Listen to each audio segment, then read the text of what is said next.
Sabay-sabay natin alamin ang mga kaganapan na nangyayari sa ating bansa.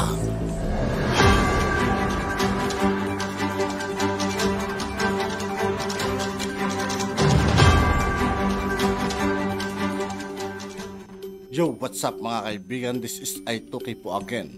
Ngayon nandito ulit tayo sa channel ni Philippines Trending News. Dito ulit tayo magbibigay ng komento at reaksyon. Kaya samahan nyo ako guys. Let's go! Padali ang trabaho ni Australia, New Zealand, kailangan niyang makuha si Indonesia. Kailangan niyang makuha ang pabor ni Indonesia at ni Papua New Guinea. Para mangyari. Dito si Sydney, ayan. Layo pa nyo. Yan si Sydney. Saan ba ang sentro? Sa Canberra ang sentro eh. Andito si ngayon si Tebes, Timor-Leste. Nandiyan siya ngayon. Anyway. So yun. Ito yung sinasabi ko sa inyong Malacca Strait. Ayan. Kapag ito naipit, iyak si China. Kasi dito yung daanan yan eh. Lahat ng trade na nanggagaling kay China dito sa ilalim, dito yung dadaan sa Malacca Strait. Diyan. Sa may Singapore, Malaysia, Kuala, to. Yan. Pag ito, yung mga isla dito, kontrolado to ni India. Yan, kontrolado ni India yan. So, kapag good luck. Pag sinara ni India yan, good luck. Ayan, pag sinara to ni India, good luck na lang talaga. Wala magagawa si China. Kaya ang gustong gawin ni China, gumawa dito ng parang kanal. Parang Panama Canal dito sa Thailand. Hindi lang natin alam kung magiging success yan. Pero ang estimated nga nilang estimated nila gagastos sila ng 24 to 25 billion US dollars para magawa yun. Sa Pilipinas nga less than 5% lang ang naibigay. Sa Thailand pa. At anyway, so yun ang problema dyan. I just found it interesting na nangyari yung dito sa may yung dito sa may Catanduanes habang nag-e-election sila sa Solomon Islands. So baka may connect. Baka lang naman may connect. So anong ginagawa natin ngayon sa Pilipinas para kahit paano mapigilan yan? Right now, what we're doing is diplomatic lang. So far. Tulad nito. DFA to Chinese vessels leave Bajo de Masinloc ASAP. As if makikinig naman sa atin ng Chinese, di ba? Hindi naman makikinig sa atin yung mga Chinese. Pinaalis nyo pa. The Philippines protested the harassment, ramming, swarming, shadowing, and blocking, dangerous maneuvers, use of water cannon, and other aggressive actions of China Coast Guard and Maritime Militia sa PCG at sa BIFAR natin. Ano sinabi ng China tungkol dito? Papakita ko sa inyo. Basa nyo. Ang sabi ni China, sabi nito, di special pa rin, yung, ang sagot nila is yung secret agreement. In 2016, China made temporary special arrangements. Small-scale fishing vessels in the Philippines can fish.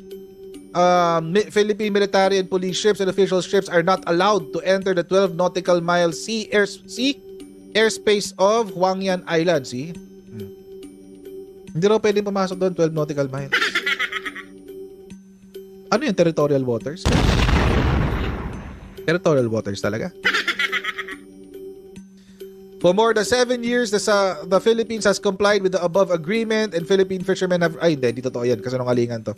Hindi nakakaproblema talaga. But anyway, the current Philippine government unilaterally undermined the relevant arrangements and repeatedly sent maritime police and official vessels to invade the 12 nautical miles of Huangyan Island. Ano yun sa Pilipinas? Scarborough Shoal and used Philippine fishing vessels to advance their political agenda. So, syempre, sinisisi na naman tayo. Pilipinas daw may kasalanan. Sabi, Pilipinas daw may kasalanan. So, good luck. Hindi tayo mapainggan dyan sa diplomatic whatever. Kakapal na mukha ng mga yan eh. Hindi tayo papainggan dyan. For sure. Pero mga kotsero, at least, at the very least, ang ginagawa ng gobyerno natin is to keep on developing our own capabilities. Yun yung ano dyan yun yung importante dyan mga kotsero Ang importante talaga mapalakas natin ang ating defense posture. Kaya nga nagkaroon ng gusto ko itong balikatan kanina kasi ginamit nila yung HIMARS. Nag-sample sila ng HIMARS, guys. Sumabak sa live fire exercises ang mga sundalo ng Pilipinas at Amerika sa Palawan bilang bahagi pa rin ng kanilang pinakamalaking balikatan exercises. Nasa frontline ng balitang yan, si Brian Castillo. Dalawang landing craft aircraft o LCAC ng US Navy ang dumating sa baybayin ng Rizal sa Southern Palawan. Mabilis itong lumapit at nagdire-diretso hanggang sa lupa. Kinihatid dito ang High Mobility Artillery Rocket System o HIMARS ng US Army na unang dumaong sa Northern Palawan kahapon. Pagpapatuloy ito ng HIMARS Rapid Infiltration Exercise sa balikatan ng Pilipinas at Amerika kung saan sinasanay ang mga sundalo sa mabilisang pag-deploy nito sa magkakaibang lokasyon. In order to get the HIMARS down here, we flew them down from Luzon into Palawan, got off the aircraft, put it on a ship via LCAC, moved it down the coast off of the LCAC, and then here on the beach to fight side by side with Philippine and U.S. Marines. So the fact that we showed that type of mobility across the frontage of the Philippines, I think is fairly impressive. Nakaposisyon sa masukal na bahagi ng dalampasigan ang howitzer units ng Pilipinas at ang HIMARS ng Amerika. Nakakalat din sa isla ang pinagsanib pwersang mga tauhan ng Philippine at US Marines. Lahat sila nakaabang umatake sa kalabang magmumula sa dagat.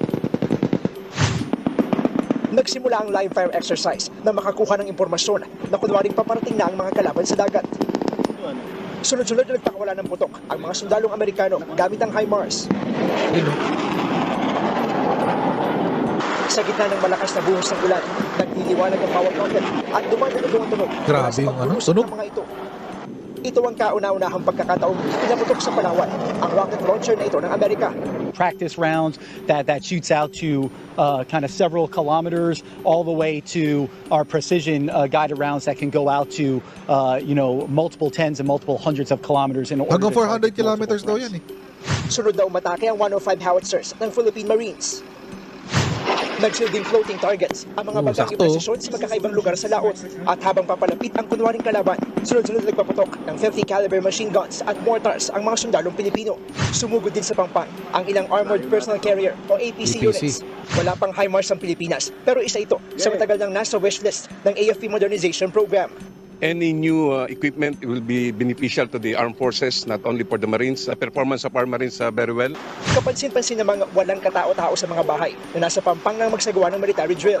Ayon sa LGU, bahagi ng pagsasanay ang pag-evacuate sa mga residente sa coastal area, gayon din ang pag-abot ng ayuda sa mahigit 100 apektadong pamilya. Nagbabalita mula sa frontline, Brian Castillo. Ang scary ng HIMARS.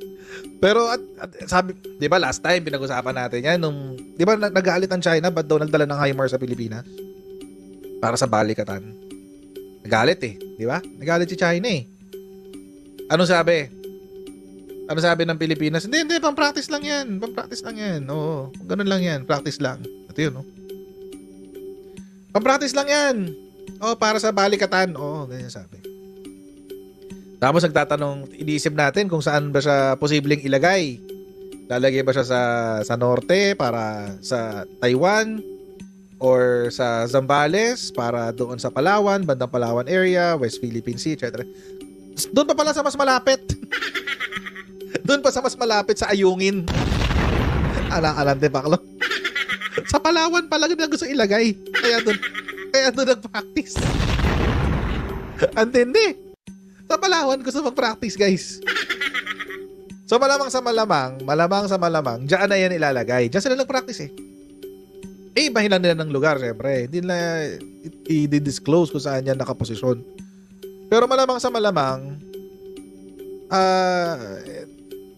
diyan yan. Tsaka siguro, syempre, may mga supplies na sila na doon sa bandang Cagayan. So, hindi mo na iisipin yun. So medyo confirmed yung theory natin, yung theory natin mga kotsero, confirmed na dito nga dinala, Zambales or Palawan. Dahil dyan sila nag-practice, most probably, dyan na talaga yun ipopwesto. Ililipat lang ng lugar, syempre, para hindi alam ng kalaban kung saan titirahin. Hindi lang yan, mga Kojer, no? Kasama po sa ating